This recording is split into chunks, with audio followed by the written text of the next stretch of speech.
Did you see it? Did you see it fall down by the spinning blade? Did you want to pick it out? Well, not until you learned about the 4-inch rule.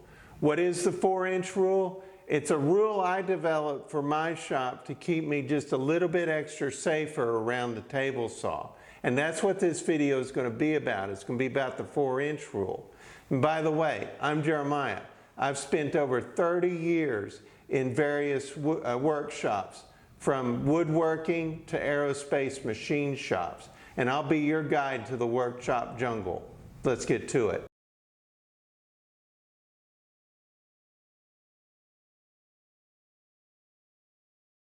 I have been around a lot of different woodworkers in my career, and a lot of them have had different accidents of different sorts, and a few of them have had accidents with the table saw. And there's two that come to mind. I got a little bit of a thunderstorm in the background. There's two that come to mind and that developed this rule that I'm going to show you. The first one was a friend of mine, and he was doing a job where he was using a benchtop table saw, and he was using it to trim down a piece of wood, just like what I showed you in the beginning. And that little bitty piece of wood that he sawed off the edge fell down. His first instinct was to reach for the wood and to grab it. And he didn't turn off the table saw. And before he knew it, his fingers grabbed the table saw blade. And he was an excellent woodworker. So he wasn't some new woodworker or new apprentice. He was an excellent woodworker. But just that split second, his mind slipped and he reached for that piece of wood. The second accident that comes to mind was my own. And I was in a hurry, and I was running some blocking through a table saw, a little benchtop, well, not quite a benchtop, but a construction site saw. And what I did was I was pushing it through in a hurry, which most accidents begin with "I was in a hurry," or at least the ones I've heard.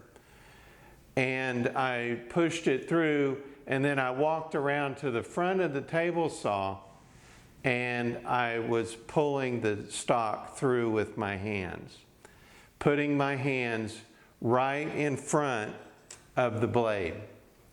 And what happened is, right at that moment, the wood kicked back. And so my hand was thrown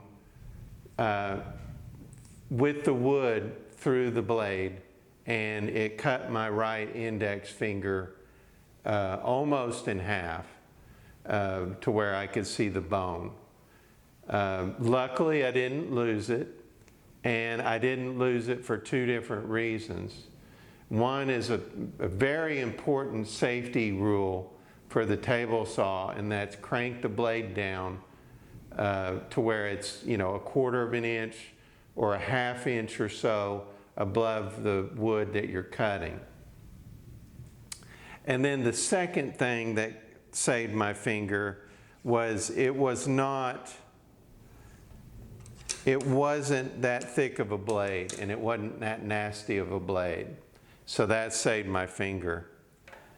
So what I developed was, I like the table saw, but it is not my friend. It's part of a tool set that is extra dangerous, and is part of the craft, but it poses a certain danger. And the danger is when that blade is spinning. If the blade isn't spinning, then you're a little better off. But when that blade is spinning, you better watch out, and you better watch your fingers. And I've seen a lot of people, you know, run wood through the table saw, and they'll push it without using a push stick, and they'll get their fingers so close to that blade, and that's not good. One small move, one small kickback, and they'll lose their fingers. So what I developed was the 4-inch rule. And that means there's a 4-inch barrier around that saw blade.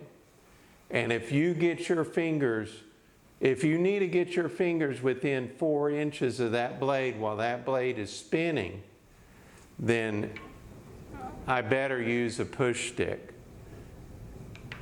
Otherwise, you turn that blade off and you do something different.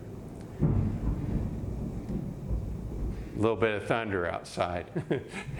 It's an ominous sounding video, but I don't want it to be, because you need to be cautious but not scared of this tool. The second part of the 4-inch rule for me is to leave an area in front of the blade where it's a no-go zone at all. You never put your fingers in that zone because of a kickback. So you never put your fingers 4 inches away from the blade on the sides and then up to the front where you're pushing it in. And then you never put your fingers in that zone behind the blade. And that should keep you a little safer around that blade. That's a hard and fast rule, and you need to set it in your mind to never break it, no matter what. And you know, it'll keep you a lot safer. Always, always, always stop that blade if you get your fingers within that zone. So follow the safety rules that come with your table saw, and use the 4-inch rule, and you should keep your fingers a little safer around the saw blade. I hope you get something off of this video. I hope that it doesn't scare you too much, but I hope it does make you a little bit more cautious around the saw.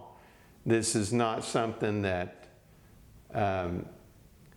you need to show off with. You get no awards for getting your fingers close to that blade. There's no trophy for that. There's only an ER visit, and I want to keep you from that. So if you got something off this video, please like or subscribe, and we'll see you in the next video. Keep safe out there.